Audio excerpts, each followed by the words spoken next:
అందరికీ నమస్కారం. Welcome to Leo. గడిచిన 5 సంవత్సరాలు వైకాపా ప్రభుత్వంలో మంత్రులుగా ఎమ్మెల్యేలుగా పనిచేసినటువంటి వాళ్ళ కుమారులు ఏ విధంగా అవినీతి ఆరోపణలు ఎదుర్కొంటున్నారో రాష్ట్ర ప్రజలందరూ కూడా చూశారు.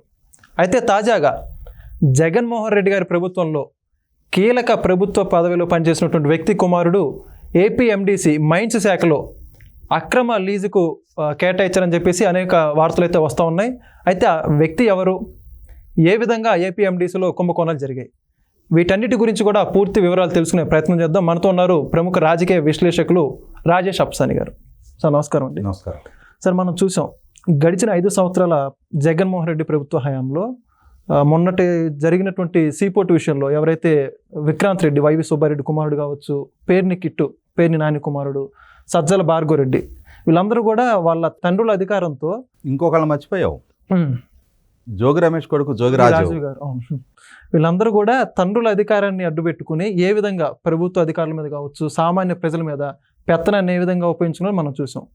ప్రభుత్వ అధికారులుగా ఉన్నటువంటి వ్యక్తుల కుమారులు కూడా ప్రభుత్వంలో ఉన్నటువంటి ఈ లోటుపాట్లుగా అనేక అవకతవకలు పాల్పడినట్లు వార్తలు వస్తూ ఉన్నాయి.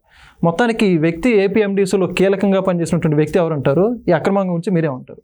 అధికారికంగా న్యూస్ పేపర్లో అయితే పలానా అధికారి అని చెప్పని పేరు మెన్షన్ చేయలేదు, కానీ బయట మనకు అందుతున్న సమాచారం ప్రకారం మొన్న జగన్మోహన్ రెడ్డి గారి ప్రభుత్వం దిగిపోయే వరకు జగన్మోహన్ రెడ్డి గారి ప్రభుత్వంలో చీఫ్ సెక్రటరీగా పనిచేసిన జవహర్ రెడ్డి గారి సుపుత్రుడు అని చెప్పని చెప్తా ఉన్నారు. ఓకే, మీరు గమనించుకుంటే జనసేన పార్టీకి సంబంధించిన విశాఖపట్నం కార్పొరేటర్ మూర్తి యాదవ్ గారు, పీతల మూర్తి యాదవ్ గారు ఎన్నికలకు ముందు జవహర్ రెడ్డి గారి మీద చాలా ఆరోపణ చేయడం జరిగింది. జవహర్ రెడ్డి గారు, వారి కుటుంబ సభ్యులు, ముఖ్యంగా వారి కుమారుడు ఆధ్వర్యంలో విశాఖపట్నం చుట్టుముట్లు అసైన్మెంట్ ల్యాండ్లని ఫ్రీ హోల్డ్ సర్టిఫికెట్లు పొంది జవహర్ రెడ్డి గారి అధికారాన్ని ఉపయోగించి కింద అధికారాన్ని ప్రభావితం చేసి అప్పటికప్పుడు ఇన్స్టెంట్గా ఫ్రీ హోల్డ్ సర్టిఫికెట్లు పొంది 700 ఎకరాలు వాళ్ళ హస్తగతం చేసుకున్నారు.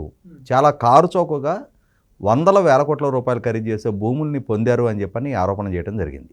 ఓకే, ఎన్నికలకు ముందు ఇది చాలా పెద్ద సంచలనం. జవహర్ రెడ్డి గారు అబ్బే అసలు మాకు అక్కడ మా పాత్ర లేదు, మా ప్రమేయం లేదు, మా అబ్బాయి అసలు ఆణిముత్యం, మా అబ్బాయి అసలు ఎప్పుడు విశాఖపట్నం రాలేదన్నారు. కానీ అతను విశాఖపట్నం అతనికి సంబంధించిన లావాదేవీలు జరిగినట్టుగా మూర్తి యాదవ్ గారు చాలా స్పష్టమైన సాక్ష్యాధారాలు అప్పుడు మీడియాలో బహిర్గతం చేయడం జరిగింది.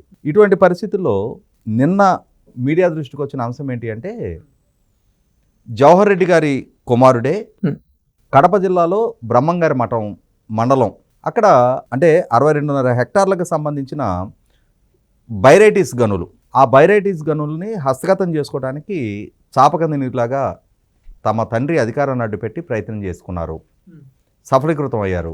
ఈ భూములు పొందటం కోసం, ఈ మైనింగ్ పర్మిట్లు పొందటం కోసం ప్రభుత్వ రంగ సంస్థ అయిన ఏపీఎండిసిని అడ్డుపెట్టుకున్నారు అని చెప్పని, అంటే పలానా ప్రాంతంలో మైన్స్ ఉన్నాయి, అక్కడ ఈ బైరైటీస్ రిజర్వ్స్ ఉన్నాయి అనేది సహజంగానే ఏమవుతుందంటే మైనింగ్ డిపార్ట్మెంట్ సర్వే చేస్తూ ఉంటుంది. ఎక్కడెక్కడ ఏ మినరల్ వెళ్తూ ఏ ప్రాంతంలో ఎక్కడ గ్రానైట్ ఉంది, ఎక్కడ గ్రావెల్ ఉంది, ఎక్కడ లాటరైట్ ఉంది, ఎక్కడ బాక్సైట్ ఉంది, ఎక్కడెక్కడ ఐరన్ ఓర్ ఉంది, ఐరన్ ఓర్లో కూడా ఏ క్వాలిటీ ఆఫ్ ఏ గ్రేడు ఐరన్ ఓరు అందుబాటులో ఉంది అనేది వాళ్ళ దగ్గర డేటా ఉంటుంది. సహజంగా మైనింగ్ అధికారులతోటి కొంచెం పరిచయం ఉంటే వాళ్ళ డేటా రివీల్ చేస్తారు. మీరు ఏదైనా అవకాశం ఉంటే ప్రయత్నం చేసుకోండి, పలానా ప్రాంతంలో ఈ రిజర్వ్స్ ఉన్నాయని చెప్పని చెప్తారు వాళ్ళు. ఓకే, దాన్ని బేస్ చేసుకొని ఈ పరపతి, ఈ యాక్సెస్ ఉన్న వాళ్ళు ఆ ప్రయత్నాలు చేసుకుంటుంటారు. సహజంగానే మరి వడ్డించేవాడే వాళ్ళ నాయనే చీఫ్ సెక్రటరీగా ఉన్నారు. మరి వాళ్ళు తలుచుకుంటే ఇంకా పొందని సమాచారం ఏముంటుంది, మైనింగ్ డిపార్ట్మెంట్ నుంచి పూర్తి సమాచారం వాళ్ళకి అందుతుంది. సో కడప జిల్లాలో పలానా చోట పలానా బైరైటీస్కి రిజర్వ్స్ ఉన్నాయి, అవి మైనింగ్ డిపార్ట్మెంట్ ఆధ్వర్యంలో ఆ భూములు ఉన్నాయి అని చెప్పని సమాచారం ఉంది. ఓకే, ఆ ఉన్న మీదట మైనింగ్ డిపార్ట్మెంట్ వాళ్ళు ఏం చెప్పారంటే, బాబు అది ఈ టెండర్ ద్వారా ఎలకేషన్ జరుగుద్ది, కాబట్టి నువ్వేదో ఒక అప్లికేషన్ పెట్టుకొని నీకు అలాట్ చేయడం అనేది సాధ్యం కాదు, దానికి కాస్త ప్రొసీజర్ వేరుగా ఉంటుంది, కాబట్టి దాన్ని హస్తగతం చేసుకోవాలి అని అంటే కొంచెం అంటే దక్కాలి అని అంటే ఏలాటం పెట్టాలంటారు కదా, అలాగే ఆ హస్తగతం చేసుకోవడానికి ఉన్న మార్గం ఏంటి అంటే ఏపీఎండిసిని అడ్డుపెట్టు. ఓకే, ఏపీఎండిసి ద్వారా ప్రభుత్వానికి ఆ భూములు కేటాయించమని చెప్పని అప్లికేషన్ పెట్టించు. ఏపీఎండిసి కంటే త్వరగా ప్రభుత్వం కేటాయింపులు చేస్తుంది. ఎందుకంటే మైనింగ్కి అధికారిక సంస్థ కాబట్టి వాళ్ళు మైనింగ్ చేయడం కోసం అని చెప్పని ప్రభుత్వం ఆ భూములు కేటాయింపు చేస్తుంది. చేసిన తర్వాత దాన్ని మళ్ళీ సెకండ్ స్టేజ్ ఏంటనేది ఆలోచిద్దాం అని చెప్పని ఏపీఎండిసిని అడ్డు పెట్టి ఏపీఎండిసి ద్వారా దరఖాస్తు చేయించి ఆ దరఖాస్తు చేయగానే ఏపీఎండిసి అండ్ మైనింగ్ విభాగానికి వెంకటరెడ్డి ఉన్నాడు.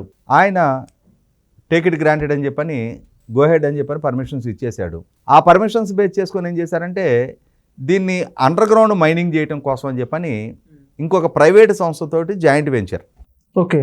అక్కడ ఈ జవహర్ రెడ్డి గారు సుపుత్రుడు ఎంటర్ అయిపోతాడు. అంటే జాయింట్ వెంచరు భాగస్వామిగా ఆ టెండర్లో ఒక 3 కంపెనీలు టెండర్లు వేస్తాయి.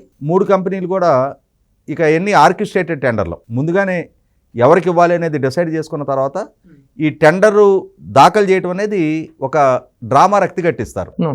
ఓపెన్ బిడ్డింగ్ జరిగినట్టు ఆ బిడ్డింగ్లో వీళ్ళకి దక్కినట్టుగా. కానీ వాస్తవంగా అది ముందుగానే ఎలక్ట్ చేసుకున్న సంస్థని సెలెక్ట్ చేసుకున్న సంస్థకి ఆ కేటాయింపులు చేయటమే. కాబట్టి ఆ ప్రహసనం నడిపించారు. ఏపీఎండిసికి 26% వాటా ఉండేటట్టు అందులో. ఈ మైనింగ్ చేసుకున్నందుకు గాను ప్రతి టన్నుకి ప్రభుత్వానికి సేనరైజీ, అట్లాగే ఏపీఎండిసికి ప్రభుత్వానికి చెల్లించిన సేనరైజ్ మీద 1.65 టైం ఏపీఎండిసికి రాయల్టీ చెల్లించేటట్టుగా ఒప్పందం చేసుకొని ఆ జాయింట్ వెంచరు కంపెనీని రిజిస్టర్ చేసి ఆ ఒప్పంద ప్రక్రియ చేయాలి. ఓకే. అయితే ఈలోగా ఏమైందంటే ఎలక్షన్స్ రావటం, అధికార మార్పిడి జరగడంతో వీళ్ళకి గొంతులో పచ్చెలక్కాయ పడింది. ఓకే. మరి ఇప్పుడు ముందుకు వెళ్ళాలా వద్దా అనుకుంటూ కొంత కాలయాపన చేశారు. 6 నెలలు కాలం గడిచిన తర్వాత ఇప్పుడు కొంచెం ధైర్యం చిక్కింది. మనం ఫ్రంట్ ఎండ్లో ఉండకుండా ఎవరో ఒకటిని పెట్టి ప్రాసన నడిపిద్దాంలే అని చెప్పని ఇప్పుడు మళ్ళీ ప్రక్రియకి వేగవంతం చేస్తూ ఉన్నారు. ఇక్కడ గమనించుకోవాల్సిన అతి కీలకమైన అంశం ఒకటి ఉంది.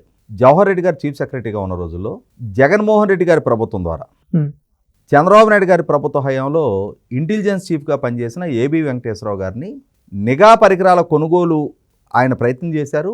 ఆ కొనుగోలు అంశంలో వాళ్ళ కొడుకుని ఇన్వాల్వ్ చేసి వాళ్ళ కొడుకుకి ఒక కంపెనీ ద్వారా ఆ నిఘా పరికరాలు కొనుగోలు చేస్తూ ఆర్థిక అవకతవకలకు పాల్పడ్డారు అని చెప్పని ఆరోపణలు చేసి ఆయన్ని సస్పెండ్ చేశారు. వాస్తవంగా ఏబి వెంకటేశ్వరరావు గారి కొడుకుకి ఎక్కడా ఏ స్థాయిలో ప్రమేయం లేదు.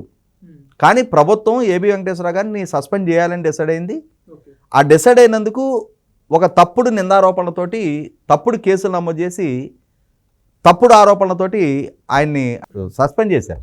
మరి ఏబి వెంకటేశ్వరరావు గారు సుదీర్ఘ న్యాయ పోరాటం చేశారు. విచారణ కండక్ట్ చేసిన సందర్భంగా వాస్తవంగా ఏబి వెంకటేశ్వరరావు గారి పాత్రని నిర్ధారించే ఒక్క సాక్ష్యాధారం ప్రభుత్వం దగ్గర లేదు. ఆయన వైపు నుంచి ఏ తప్పు జరగల. కాబట్టి అంతిమంగా ఆయన గిల్టీ కాదని చెప్పని తెలిసి కూడా ప్రభుత్వానికి ఒక ప్రహసనాన్ని కొనసాగించారు. ఏబి వెంకటేశ్వరరావు గారే ఏ తప్పు చేయనప్పుడు వాళ్ళ కొడుకు అసలు చేయడానికి ఆస్కారం ఎక్కడ ఉంది? ఇటువంటి పరిస్థితుల్లో ఏబి వెంకటేశ్వరరావు గారు సుప్రీంకోర్టులో కూడా నెగ్గి ఆయనకి తిరిగి పోస్టింగ్ ఇవ్వమని చెప్పని ఆర్డర్స్ వచ్చాయి. ఆ ఆర్డర్స్ తీసుకొని డైరెక్టర్ జనరల్ ఆఫ్ పోలీస్ హోదాలో ఉన్నారు ఆయన. ఆ ఆర్డర్స్ సబ్మిట్ చేసి తనకు తిరిగి పోస్టింగ్ ఇవ్వమని చెప్పని చీఫ్ సెక్రటరీ జవహర్ రెడ్డిని కలవడానికి వస్తే ఒక డీజీపీ అపాయింట్మెంట్ అడిగితే చీఫ్ సెక్రటరీ హోదాలో ఉన్న జవహర్ రెడ్డి అపాయింట్మెంట్ ఇవ్వాలి ఆయనకి. ఆయన చీఫ్ సెక్రటరీగా ఉండగానే ఈ ప్రహసనం అంతా నడిపించారు. తప్పు చెయ్యని ఏబి వెంకటేశ్వరరావు గారి కొడుకుని బాధ్యుడిగా చూపిస్తా ఒక డ్రామా రక్తి కట్టించే ప్రయత్నం చేసి ఆయన కెరీర్ దెబ్బకొట్టారు వీళ్ళందరూ కలగలిసి. ఇవాళ తేడతెల్లమవుతున్నది ఏంటి? తప్పు చెయ్యని ఏబి వెంకటేశ్వర గారు కొడుకుని అడ్డు పెట్టి ఆయన కెరీర్ దెబ్బకొట్టారు. కానీ వీళ్ళు పదవుల్లో ఉండి వీళ్ళ కొడుకుల చేత మాత్రం ఈ అక్రమాల అరాచకాలకు అన్నిటికీ పాల్పడ్డారు. అందరికీ శకునం చెప్పే బల్లి కుడితిలో పడింది అని చెప్పని ఇవాళ ఆయనకు వంకబెట్టి అదే బుద్ధి తక్కువ పనులు వీళ్ళు చేశారు. ఆయన ఏ తప్పు చేయలేదని నిర్ధారణ అయినా సరే ఆయనకు అపాయింట్మెంట్ కూడా ఇవ్వాల. ఆయన ఒక టెయింటెడ్ ఆఫీసర్గా ట్రీట్ చేశారు వీళ్ళు. ఇవాళ అంతిమంగా ఏం నిర్ధారణ అయింది? సత్యమేవ జయితే అని చెప్పని ఆయన మిస్టర్ క్లీన్గా తలెత్తుకొని సగర్వంగా తిరుగుతూ ఉన్నాడు. వీళ్ళు ఇవాళ ఆ రోజు ఆయనకు అపాయింట్మెంట్ ఇవ్వకుండా అవమానించావు. ఇవాళ నీ కొడుకుది పాత్ర ఏమని నిర్ధారణ అవుతుంది? ఇవాళ నీ అధికారాన్ని అడ్డుపెట్టి నీ కొడుకుకి నువ్వు లబ్ధి చేకూర్చావు. నువ్వు చీఫ్ సెక్రటరీ కాబట్టే నీ కొడుక్కి ఈ విధమైన లబ్ధి చేకూరింది. ఇవాళ ఏం సమాధానం చెప్తావు?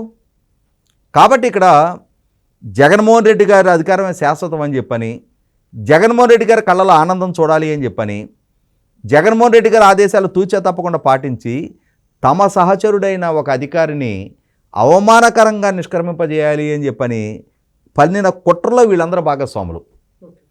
మరి అదే సందర్భంలో ఆయనకి వంకబెట్టి ఇప్పుడు కోడలికి బుద్ధి చెప్పి అత్త తెడ్డు నాకిందంటారు. ఏంటది, శుభ్రంగా చేయొద్దా వంట అని చెప్పని కోడలికి చెప్పి ఆ కలిపే తెడ్డు అత్త నాకిందంట. సేమ్ ఇవాళ అదే పనులు వీళ్ళు చేసింది. ఆయనకి వంకబెట్టావు, ఇవాళ నీ కొడుకు అకృత్యాలేంటి? ఖచ్చితంగా వీటి మీద సమగ్రమైన విచారణ జరగాలి. ఈ అధికార దుర్వినియోగానికి పాల్పడి ఈ సుపుత్రులకి ప్రకృతి వనరుల్ని, ప్రభుత్వ వనరుల్ని ఈ రకంగా కట్టబెట్టే ప్రయత్నానికి బాధ్యులైన ఆ తండ్రులనైనా, వాళ్ళకి సహకరించిన ఆ వ్యవస్థలనైనా, ఆ కన్సర్న్ అధికారులనైనా సరే ఏ ఒక్కరిని ఉపేక్షించడానికి వీల్లేదు.